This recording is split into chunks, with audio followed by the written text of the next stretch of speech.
Hello guys, present అంటే front end లో ఎక్కువగా యూజ్ చేస్తున్న టెక్నాలజీ అండ్ ఎక్కువ జాబ్ ఓపెనింగ్స్ ఉన్న టెక్నాలజీ ఏంటి అని అంటే ఎవరిని అడిగినా చెప్పేది ఏంటి అని అంటే రియాక్ట్ జేఎస్ అనమాట. రియాక్ట్ జేఎస్ పైన ఎక్కువ జాబ్ ఓపెనింగ్స్ ఉన్నాయి ఫ్రంట్ ఎండ్ లో. అండ్ ఫ్రంట్ ఎండ్ సైడ్ అంటే చాలా యాంగులర్ ప్రాజెక్ట్స్ కూడా రియాక్ట్ లో కన్వర్ట్ అవుతున్నాయి. At the same time Java, Python అంటే జావాలో ఫ్రంట్ ఎండ్ లో వచ్చేసి మనకి రియాక్ట్ యూజ్ చేస్తున్నారు, పైథాన్ లో ఫ్రంట్ ఎండ్ వచ్చేసి రియాక్ట్ యూజ్ చేస్తున్నారు అనమాట.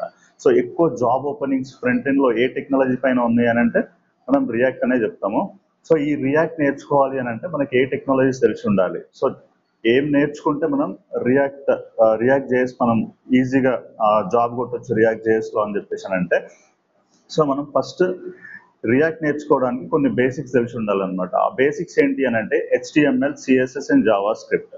సో ఈ 3 టెక్నాలజీస్ తెలిసి ఉంటాయి, అంటే బేసిక్స్ తెలిసి ఉంటే ఈ టెక్నాలజీ పైన మనం రియాక్ట్ జేఎస్ పైన వర్క్ చేయొచ్చు అనమాట. మరి ఈ 3 టెక్నాలజీస్ లో ఎక్కువ మనం ఎలా ప్రిపేర్ అవ్వాలి 3 టెక్నాలజీస్ అంటే, ఫస్ట్ హెచ్టిఎంఎల్, సిఎస్ఎస్ యూజ్ చేసి ఒక సింపుల్ వెబ్సైట్ చేయండి. సింపుల్ వెబ్సైట్ మీన్స్ ఇక్కడ ఒక 3 పేజ్ వెబ్సైట్ కానీ లేకపోతే ఒక 5 పేజెస్ వెబ్సైట్ కానీ. సో ఈ 3 పేజెస్ 5 పేజెస్ వెబ్సైట్ లో మీరు కొన్ని హెచ్టిఎంఎల్ ట్యాగ్స్ గురించి నేర్చుకోండి. అంటే హెచ్టిఎంఎల్ ట్యాగ్స్ మీన్స్ ఒక హెడింగ్ ట్యాగ్స్ ఎట్లా యూజ్ చేస్తాం, paragraph, image tags, anchor tags, తర్వాత వచ్చేసి కొన్ని లైక్ ఫార్మాటింగ్ ట్యాగ్స్ ఎట్లా యూజ్ చేస్తాం, సో టేబుల్స్, ఫార్మ్స్, వీటిపైన ఎక్కువ కాన్సన్ట్రేట్ చేయండి. తర్వాత వచ్చేసి నెక్స్ట్ అంటే సిఎస్ఎస్ లో వచ్చేసి ఏం చేస్తాము అని అంటే మనకి సిఎస్ఎస్ లో లైక్ సెలెక్టర్స్ ఎట్లా ఉంటాయి, సెలెక్టర్స్ ఎట్లా తీసుకుంటాము, తర్వాత వచ్చేసి బాక్స్ మోడల్ అంటే ఏంటి, pseudo element, pseudo classes, positions అంటే ఏంటి, సో వీటిపైన కాన్సన్ట్రేట్ చేయండి. వన్స్ ఈ నేను ఇప్పుడు ఏదైతే చెప్పినో కొన్ని కాన్సెప్ట్స్, ఆ కాన్సెప్ట్స్ యూజ్ చేసి మీరు హెచ్టిఎంఎల్, సిఎస్ఎస్ యూజ్ చేసి ఒక 3 పేజెస్ వెబ్సైట్ కానీ లేకపోతే ఒక 5 పేజెస్ వెబ్సైట్ కానీ కంప్లీట్ చేయండి. వన్స్ అది అయిపోయిన తర్వాత నెక్స్ట్ మీరు మీడియా క్వెరీస్ పైన కాన్సన్ట్రేట్ చేయండి. అంటే మీడియా క్వెరీస్ అంటే ఏంటి అని అంటే ఇక్కడ రెస్పాన్సివ్ వెబ్సైట్ అనమాట. అంటే రెస్పాన్సివ్ వెబ్సైట్ మీన్స్ ఇక్కడ 90% అంటే 99% ఎవరైనా సరే ఇప్పుడు మొబైల్స్ యూజ్ చేస్తున్నారు కాబట్టి ఎవరైనా ఏదైనా లింక్ షేర్ చేస్తున్నారు ఎవరికైనా అని అంటే డెఫినెట్ గా వాళ్ళు ఆ లింక్ ని మొబైల్లో ఓపెన్ చేయడానికి ట్రై చేస్తారంటే ఆ వెబ్సైట్ ని మొబైల్లోనే చూడడానికి ట్రై చేస్తారు కాబట్టి మొబైల్ రెస్పాన్సివ్ ఉండాలన్నమాట వెబ్సైట్. సో ఇది అయిపోయిన తర్వాత అంటే దీనికోసం మనం ఏం చేస్తాం, మీడియా క్వెరీస్ రాస్తాం. ఇవి అంటే హెచ్టిఎంఎల్, సిఎస్ఎస్, దాంతో పాటు మీడియా క్వెరీస్ అంటే మనం ఓన్ గా మీడియా క్వెరీస్ రాసుకోవచ్చు. దానికోసం కొన్ని ఫ్రేమ్ వర్క్స్ కూడా ఉన్నాయి, అంటే బూట్ స్ట్రాప్ లాంటివి కానీ, మెటీరియల్ డిజైన్ బూట్ స్ట్రాప్ కానీ, లేకపోతే మెటీరియల్ యూఐ, ఇట్లాంటి కొన్ని ఫ్రేమ్ వర్క్స్ ఉన్నాయి. సో ఆ ఫ్రేమ్ వర్క్స్ యూజ్ చేసి కూడా మనం చేయొచ్చు అనమాట. సో నెక్స్ట్ వచ్చేసి జావా స్క్రిప్ట్.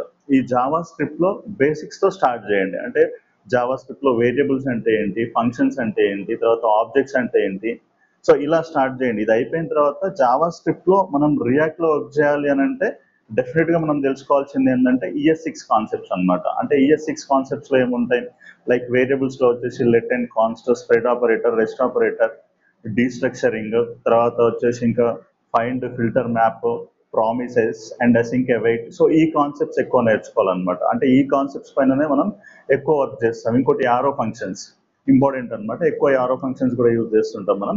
సో ఈ కాన్సెప్ట్స్ నేర్చుకుంటే మనం రియాక్ట్ లో ఈజీగా వర్క్ చేయొచ్చు అనమాట. సో ఇక్కడ HTML, CSS and Java script, so వీటిలో నేను చెప్పిన కాన్సెప్ట్స్ ఏవైతే ఉన్నాయో అవి పర్ఫెక్ట్ గా ప్రిపేర్ అవ్వండి. ఎక్కువ ఈ కాన్సెప్ట్స్ పైననే మీకు ఇంటర్వ్యూలో కూడా అడిగే ఛాన్స్ ఉంటుంది అనమాట. నెక్స్ట్ వచ్చేసి మనకి రియాక్ట్. సో రియాక్ట్ లో వచ్చేసి ఏం నేర్చుకోవాలి అని అంటే రియాక్ట్ లో మనం ఒక లైక్ కాంపోనెంట్స్ అనమాట. ఫస్ట్ అంటే ఫంక్షనల్ కాంపోనెంట్సా, క్లాస్ కాంపోనెంట్సా, అంటే ఇక్కడ 2 టైప్స్ ఆఫ్ కాంపోనెంట్స్ ఉంటాయి, ఫంక్షనల్ అండ్ క్లాస్ అని చెప్పేసి. సో ఇప్పుడు రియాక్ట్ ఎవరైతే ప్రాజెక్ట్ స్టార్ట్ చేస్తున్నారో డెఫినెట్ గా వాళ్ళు 99% ఫంక్షనల్ కాంపోనెంట్స్ లోనే స్టార్ట్ చేస్తారు. ఎందుకంటే ఫంక్షనల్ కాంపోనెంట్స్ లో వచ్చేసి హుక్స్ అని ఒక కొత్తగా ఇంట్రడ్యూస్ చేసినారు అనమాట. ఎప్పుడో 16.8 వర్షన్ లో ఇంట్రడ్యూస్ చేసినారు. సో ఎప్పుడైతే 16.8 వర్షన్ లో ఇంట్రడ్యూస్ చేసినారో అప్పటి నుంచి వెళ్ళి ఎవరైనా ప్రాజెక్ట్ స్టార్ట్ చేస్తున్నారు అని అంటే డెఫినెట్ గా వాళ్ళు హుక్స్ యూజ్ చేసే ప్రాజెక్ట్ చేస్తున్నారు అనమాట.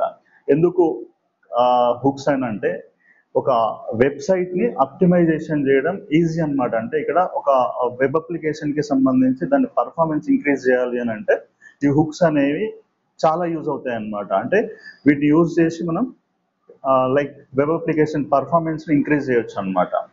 అందుకే ఎక్కువ మంది ఇప్పుడు యాంగులర్ ప్రాజెక్ట్స్ కూడా రియాక్ట్ లో కన్వర్ట్ అవుతున్నాయి. సో ఇక్కడ రియాక్ట్ లో ఏంది అని అంటే వర్చువల్ డామ్ అనే కాన్సెప్ట్ ఉంటుంది. ఆ వర్చువల్ డామ్ అనే కాన్సెప్ట్ వల్ల కూడా లైక్ అప్లికేషన్ అనేది బాగుంటుంది అనమాట. కంపారిటివ్లీ యాంగులర్తో కంపేర్ చేస్తే రియాక్ట్లో అప్లికేషన్ పర్ఫార్మెన్స్ బాగుంటుంది అనమాట. సో వీటితో పాటు ఇంకా మనం రియాక్ట్లో ఏం నేర్చుకోవాలంటే హుక్స్లో కూడా మనకి ఏం తెలిసి ఉండాలి అని అంటే యూజ్ స్టేట్ యూజ్ ఎఫెక్ట్ అనమాట. ఈ రెండు హుక్స్ తెలిసి ఉంటే చాలు మనం ఈజీగా చేసేయచ్చు, ఒక వెబ్సైట్ని కంప్లీట్ చేయొచ్చు అనమాట. సో వీటితో పాటు మనకి ఇంకేం తెలియాలి, యూజ్ స్టేట్ యూజ్ ఎఫెక్ట్ కాకుండా ఇంకేం తెలిసి ఉండాలంటే ప్రాప్స్ ఒకటి, తర్వాత ఇంకా హుక్స్లో వచ్చేసి మనకి use memo, use call back, use reducer, తర్వాత యూజ్ కాంటెక్స్ట్. ఇవేం చేస్తాము అని అంటే ఇవి అప్లికేషన్ పర్ఫార్మెన్స్ని ఇంప్రూవ్ చేయడానికి యూజ్ చేస్తాం అనమాట. అంటే వెబ్సైట్ని ఆప్టిమైజ్ చేయడానికి యూజ్ చేస్తాం, కోడ్ ఆప్టిమైజేషన్ కోసం యూజ్ చేస్తాం.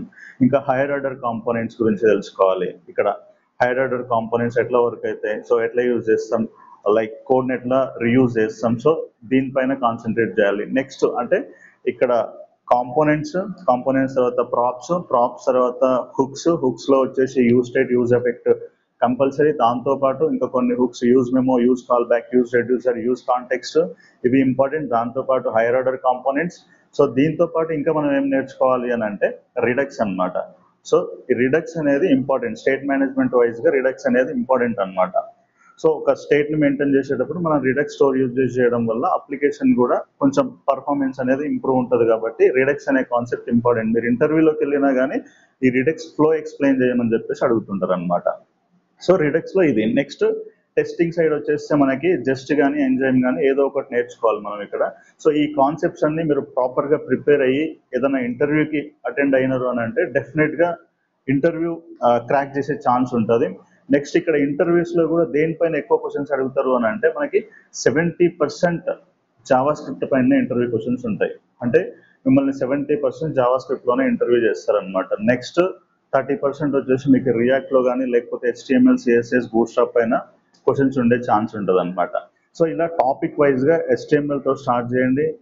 HTML నుంచి వెళ్ళి HTML, CSS యూజ్ చేసి ఒక సింపుల్ వెబ్సైట్ బిల్డ్ చేయండి. దానికి మీడియా క్వెరీస్ రాయండి. దాని తర్వాత జావా స్క్రిప్ట్లో కొన్ని బేసిక్స్ కాన్సెప్ట్ నేర్చుకొని ES6 కాన్సెప్ట్స్ పైన గ్రిప్ తెచ్చుకొని నెక్స్ట్ మీరు రియాక్ట్లోకి ఎంటర్ అయ్యి రియాక్ట్లో కూడా కాంపోనెంట్స్, ప్రాప్స్ అంటే ఏంటి, తర్వాత హుక్స్ అంటే ఏంటి, తర్వాత లైక్ హైయర్ ఆర్డర్ కాంపోనెంట్స్ అంటే ఏంటి, తర్వాత రిడక్స్ అంటే ఏంటి, తర్వాత టెస్టింగ్. సో వీటన్ని ఈ కాన్సెప్ట్స్ అన్నిటిపైన మీరు గ్రిప్ తెచ్చుకున్నారు అని అంటే ఈ కాన్సెప్ట్స్ అన్ని యూజ్ చేసి ఒక వెబ్సైట్ కంప్లీట్ చేయండి. అంటే ఒక